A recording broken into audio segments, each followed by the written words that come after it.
सरला जी कमरे में बैठकर खाना खा रही थी और उनकी छोटी वाली बहू हॉल में बैठ कर के फ़ोन चला रही थी। सरला जी ने अपनी बहू से कहा, बेटा ये रोटियां बहुत ठंडी है, क्या मेरे लिए 2 रोटियां गरम गरम सेक दोगी? ठंडी और कड़क रोटियां दांत से चबाई नहीं जाती है और पेट में भी गैस बनाती हैं। तो बहू गुस्से से लाल होते हुए बोली, जो रोटियां दी है वही खा लो चुपचाप से। मैं कोई तुम्हारे लिए गरम गरम रोटी सेकने वाली नहीं हूँ, और ठंडी रोटी पसंद नहीं आ रही है तो जाकर के खुद सेक लो। मेरे बस का नहीं है कि तुम्हें गरम गरम रोटियां बना करके खिलाऊं। तो सरला जी बोली, बहू इतना गुस्सा क्यों कर रही हो? मैं तो बस यही कह रही थी कि 2 रोटियां सेक देती तो अच्छा होता। बुढ़ापा है बेटा, ठंडी रोटी नहीं खाई जाती है। तुम इस बात को समझती नहीं हो। सरला जी का इतना कहना था कि उनकी छोटी बहू नीता गुस्से से भड़क जाती है और अपने पैर की चप्पल निकाल करके सरला जी की तरफ फेंक देती है। सरला जी अपना सर एक तरफ कर लेती हैं, चप्पल साइड से निकल जाती है और वो बाल बाल बच जाती हैं। लेकिन ये हृदय विदारक घटना उनको अंदर तक हिला कर रख देती है। सरला जी के हाथों से खाने का निवाला छूट जाता है और वहीं के वहीं दीवार से चिपक कर बैठी रहती हैं। उनके मुंह से एक शब्द भी नहीं निकलता है। बहू की इस हरकत की वजह से वो बहुत डर गई थी। उस दिन वो पूरे दिन कमरे से बाहर भी नहीं निकली और शाम को अपने बिस्तर पर जाकर बिना कुछ खाए ही सो जाती हैं। उनकी आंखों में बार बार आंसू आ रहे थे, यही सोचकर कि उनकी बहू ने उनके साथ इतना गलत बर्ताव किया जिसकी उन्होंने कभी कल्पना भी नहीं की थी। अभी तो पति को गुजरे हुए 4 महीने भी नहीं हुए हैं। मैं तो अभी अपने पति के जाने के गम से उबर भी नहीं पाई थी और आज ही मेरी बहू ने मेरी इतनी बेइज्जती कर दी। मेरी तरफ चप्पल उठाकर फेंक दी और बार बार रोए जा रही थी। उनके मन में तूफानों की आंधी चल रही थी। ऐसा लग रहा था मानो अभी धरती फट जाए और वो उसी में ही समा जाए। उनको इतनी ज़्यादा पीड़ा हो रही थी कि अगर इतनी पीड़ा किसी पहाड़ को भी हो जाती तो वो टुकड़े टुकड़े होकर बिखर जाता। यही दिन देखना बाकी रह गया था। बेटा भी अपनी पत्नी के कहने पर चलता था। उसे जब इस हरकत के बारे में पता चला तो उसने भी अपनी पत्नी के इस हरकत पर कुछ नहीं कहा, उल्टा माँ को ही सुना दिया कि आपने ही कुछ कहा होगा। अपने पति को याद करके रोई जा रही थी और कह रही थी कि तुम मुझे छोड़कर क्यों चले गए? अपने साथ ही ले जाते या फिर तुम्हारे बदले में ही चली जाती। कम से कम ये दिन तो देखना नसीब नहीं होता। सरला जी सोचती हैं कि जब मैं इस घर में शादी करके आई थी तब क्या था? इस घर में बस एक छोटा सा मकान था, वो भी 1 कमरे वाला। बाकी जगह पड़ी हुई थी कच्चे आंगन की और उसमें भी गाय भैंस बंधी रहती थी। मेरा 4 ननद, देवर, सास ससुर के साथ एक संयुक्त परिवार था। मेरी सास तो बहुत तेज तर्रार थी, एक पैर पर पूरा दिन खड़ा रखती थी। ये काम कर दो, वो काम कर दो, पूरा दिन काम कराती थी। एक काम ख़त्म करो तो दूसरा बता देती थी। माँ जी के सामने तो कभी मेरी बोलने की हिम्मत ही नहीं होती थी। मुझे अपनी सासू माँ से बहुत डर लगता था। अगर कोई काम बिगड़ जाता तो ऐसे लगता था कि अब क्या होगा। तो मुझे बहुत घबराहट होती थी। पूरे घर का काम अंदर से लेकर बाहर तक मैं ही करती थी। भैंसों को चारा डालना, पानी पिलाना, झाड़ू लगाना, बर्तन धोना, इतने सारे लोगों का खाना बनाना, बच्चों का पालन पोषण करना, सब कुछ अकेले करती थी। मेरे 3 बच्चे थे, 2 बेटे और 1 बेटी। इन सब की परवरिश मैंने बहुत अच्छे से की। सारा दिन काम करती थी, सांस लेने की भी फुर्सत नहीं होती थी। मेरे पति मनोज चौधरी भी गांव में दूध डेयरी का काम करते थे। धीरे धीरे उनका काम अच्छा चलने लगा और थोड़े बहुत पैसे बचने लगे। घर का खर्चा, खाने पीने का खर्चा सरला जी गाय भैंस के दूध बेचकर निकाल लेती थी और मनोज चौधरी की आर्थिक स्थिति भी ठीक ठाक हो गई थी। मनोज चौधरी का गांव में उनका अच्छा रुतबा चलता था, सभी उनकी बहुत इज्जत करते थे। धीरे धीरे मनोज चौधरी की जब आर्थिक स्थिति सही हुई तो उन्होंने गांव में 1-2 मकान और खरीद लिए। क्योंकि उनके 2 बेटे थे तो इस हिसाब से उन्होंने अपने घर भी बड़े बड़े बनवा लिए थे। मनोज चौधरी ने बहुत मेहनत की और एक एक पैसा बचाकर के 15 बीघा ज़मीन और एक आम का बागान खरीद लिया था। घर में भी उनका बहुत रौब था और गांव में भी बहुत चलती थी। कोई उनके सामने कुछ नहीं बोल सकता था। जो चौधरी जी ने कह दिया वही होता था। ऊपर से सख्त स्वभाव के थे, लेकिन अंदर से बहुत ही कोमल थे। धीरे धीरे करके उन्होंने अपने बेटों और बेटी की शादी कर दी। बेटी भी अपने ससुराल में बहुत खुश थी, उसे किसी भी प्रकार की कोई समस्या नहीं थी। और शादी के बाद दोनों बेटे की बहुएं भी उनका खूब कहा मानती थी और सरला जी को अच्छे से देख रही थी। लेकिन एक दिन अचानक से मनोज चौधरी अपने आम के बागान में टहल रहे थे, तो उधर उनको एक सांप ने काट लिया, जिससे उनकी मृत्यु हो गई। लेकिन उनके जाते ही घर की रौनक ही चली गई। लेकिन चौधरी जी के जाते ही बच्चे मनमानी करने लगे, बहुएं घर में अपनी मर्जी चलाने लगी। अब वो सरला जी का कहना नहीं मानती थी और आज तो हद ही हो गई थी। जरा 2 गरम रोटी सेकने के लिए क्या बोल दी कि बहू ने तो चप्पल उठा कर दे मारी। मैंने क्या नहीं किया इस घर को सजाने संवारने को बनाने में, और आज मेरे ही घर में मेरा इतना अपमान हो रहा है। ये दर्द और तकलीफ़ सहन नहीं हो रही है। मेरे हृदय में तो अंगार दहक रहे हैं, जिसे दुनिया की कोई भी नदी नहीं बुझा सकती है। पूरी रात सरला जी रोती रही। रोते रोते उनकी आंखें सूज गई। शाम से सुबह, सुबह से शाम हो गई, पर एक भी बेटा बहू उनसे मिलने नहीं आया, ना ही उनसे बात की कि माँ जी आप कमरे से क्यों नहीं निकली, आपको क्या तकलीफ़ है। फिर वो थोड़ी देर में उठी, अपने आंसू साफ किए और अलमारी में से एक बैग निकाला। उस बैग में अब उन्होंने अपनी 2-3 साड़ियाँ, अपनी ज़मीन के कागज़, घर और बागान के कागजात रख लिए। घर में जो उनके पास पैसा और जेवर भी था वो भी रख लिया और अपने बैग को लेकर घर से निकल पड़ी। जब वो अपने बैग को लेकर घर जा रही थी, तो एक भी बेटा या बहू उनसे ये पूछने की कोशिश नहीं की कि माँ जी आप कहाँ जा रही हो, क्यों जा रही हो। सरला जी घर से सामान लेकर तो निकल चुकी थी, परंतु उनके मन में बहुत सारे प्रश्न थे, क्योंकि इस तरह से जेवर, पैसे और जायदाद के कागज़ लेकर कभी घर से नहीं गई है। कभी मायके भी इस तरह से नहीं गई हैं। 1 या 2 दिन के लिए मायके जाती थी और लौट आती थी, क्योंकि ससुराल में इतनी जिम्मेदारियां थी, इसलिए वो असमंजस में थी, किंतु जाना तो था ही। बहुत साहस करके उन्होंने मायके के घर के अंदर कदम रखा।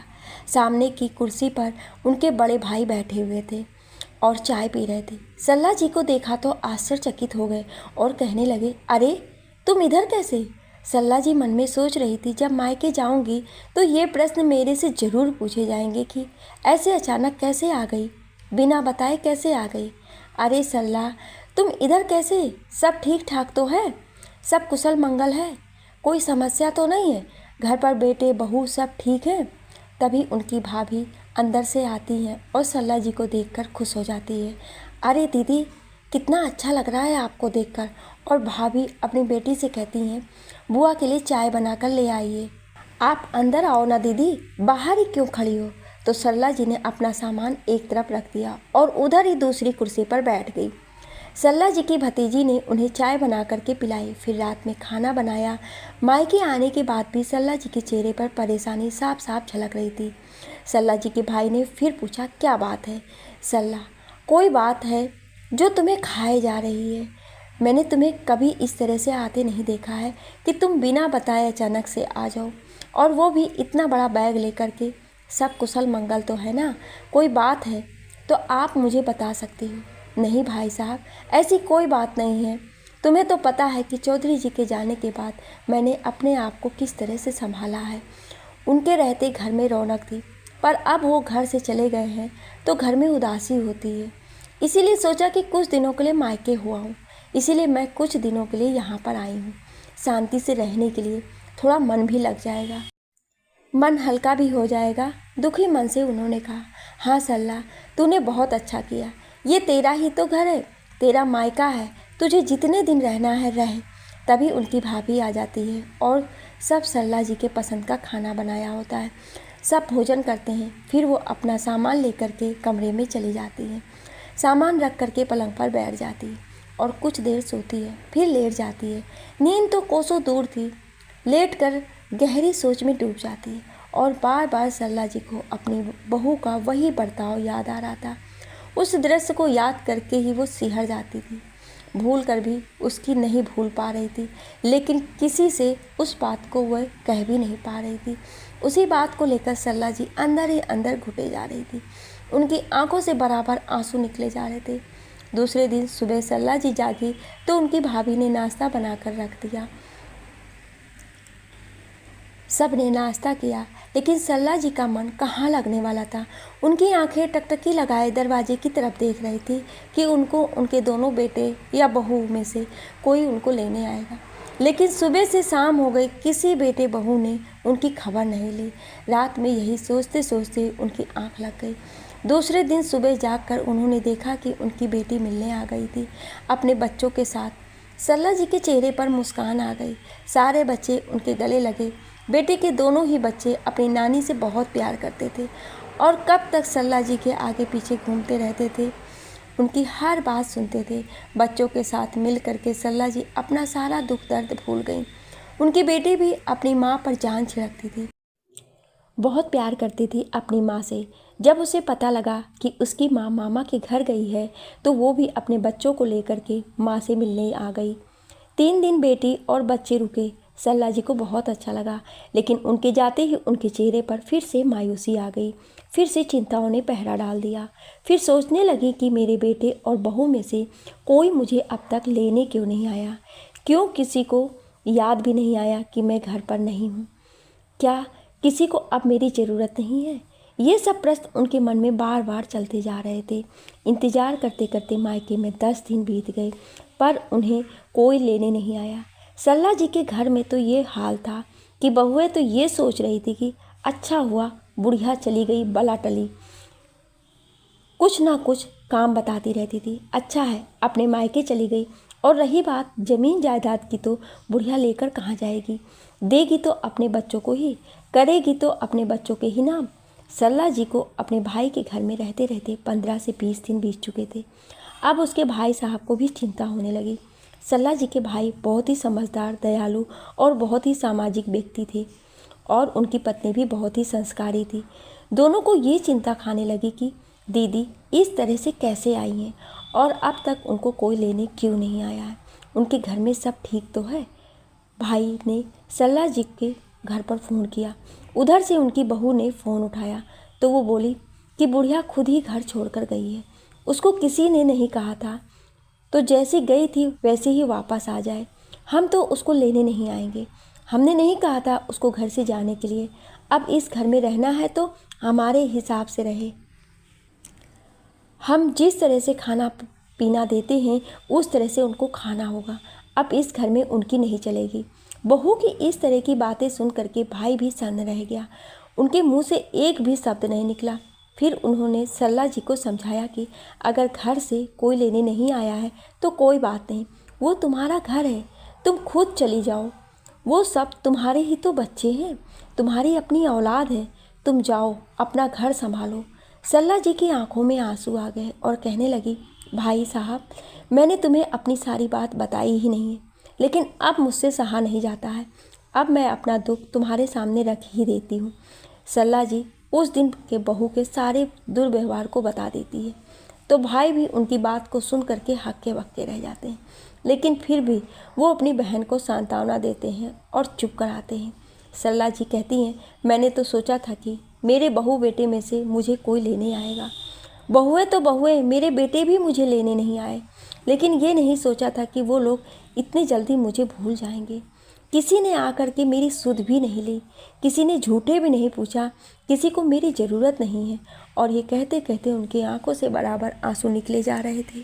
सरला जी कहती हैं, जो पीड़ा मैंने अपने बच्चों के जन्म के समय भी नहीं सही थी, वो पीड़ा मुझे आज अपने बच्चों के व्यवहार से हो रही है। अब मैं क्या करूं? हे भगवान तुम ही बताओ, तुम ही कोई रास्ता दिखाओ। सुबह उठ करके सरला जी एक निर्णय लेती हैं, वकील को फ़ोन करती हैं और एक वसीयत तैयार करवाती हैं और वसीयत तैयार करवा करके पूरे आत्मविश्वास के साथ अपने घर वापस लौटती हैं। जैसे ही घर आती हैं तो उनके बहू और बेटे देख करके कुछ नहीं कहते हैं। वो सबको अपने पास बुलाती हैं और कहती हैं, मुझे तुम सबको कुछ बताना है। अब तुम लोग ऐसा करो, मेरे इस घर को महीने भर में खाली कर देना, क्योंकि मैं इस घर को बेच रही हूँ और इसके पैसों से मैं शहर में एक छोटा सा घर खरीद दूँगी और उधर एक काम वाली बाई रखूँगी, उसी से ही काम करवा लूँगी। अब मुझे बहुओं की गर्म रोटी की बिल्कुल भी ज़रूरत नहीं है। और रही बात ज़मीन की और आम के बागान की, तो वो मेरे हैं और जब तक मैं ज़िंदा हूँ उसकी एक फूटी कौड़ी भी तुम लोगों को नहीं मिलेगी। तुम लोगों को जो करना है करो, मेहनत करनी है, मजदूरी करनी है, जो करो, अपना पैसा खुद कमाओ और खुद खर्च करो। और मेरी जो प्रॉपर्टी है, मेरे पति की जो ज़मीन जायदाद है, वो मेरे मरने के बाद ही तुम्हें मिलेगी। उससे पहले तुम लोगों को मैं कुछ भी नहीं दूंगी। उसकी बातें सुन करके दोनों बेटे बहू हक्के बक्के से खड़े रह जाते हैं। उनके पैरों के नीचे से ज़मीन निकल जाती है। वो सब एक दूसरे का मुंह ताकते रहते हैं और फिर माँ जी को मनाने की कोशिश करते हैं। लेकिन सरला जी ने कठोर निर्णय ले लिया था कि अब वो बहुओं के साथ नहीं रहेंगी। उन्हें बहू के हाथ की गर्म रोटी नहीं खानी है। इतनी अपमानजनक गर्म रोटी खाने से तो अच्छा है कि मैं अपने हाथ से बना लूँ या अपने लिए एक काम वाली बाई रख लूँ जो मेरी हेल्प भी करेगी और मेरे से अच्छा बर्ताव भी करेगी। अपमान तो नहीं सहना पड़ेगा कम से कम। और सरला जी अपनी बेटी के शहर में एक छोटा सा घर ले लेती हैं और वो कहती हैं कि मेरे घर में मेरे नाती पोतों को आने का पूरा हक है, पर मेरे घर में बेटे और बहू ना आए। तो दोस्तों, बच्चे अपने माँ बाप से उम्मीद करते हैं कि वो अपनी सारी ज़मीन जायदाद उनके नाम कर दें, जीते जी ही कर दें, लेकिन जीते जी अपने माँ बाप को मान सम्मान नहीं दे पाते हैं। उनको 2 वक्त की रोटी खिलाना भी बहुत मुश्किल होता है। आप बताइए, आपको सरला जी का निर्णय कैसा लगा? लिखने और बोलने में कोई त्रुटि हुई हो उसके लिए क्षमा प्रार्थी हूँ। आपको ये कहानी कैसी लगी हमें कमेंट करके ज़रूर बताएं और ऐसी ही कहानियाँ सुनने के लिए हमारे चैनल को सब्सक्राइब ज़रूर करें। Thank you.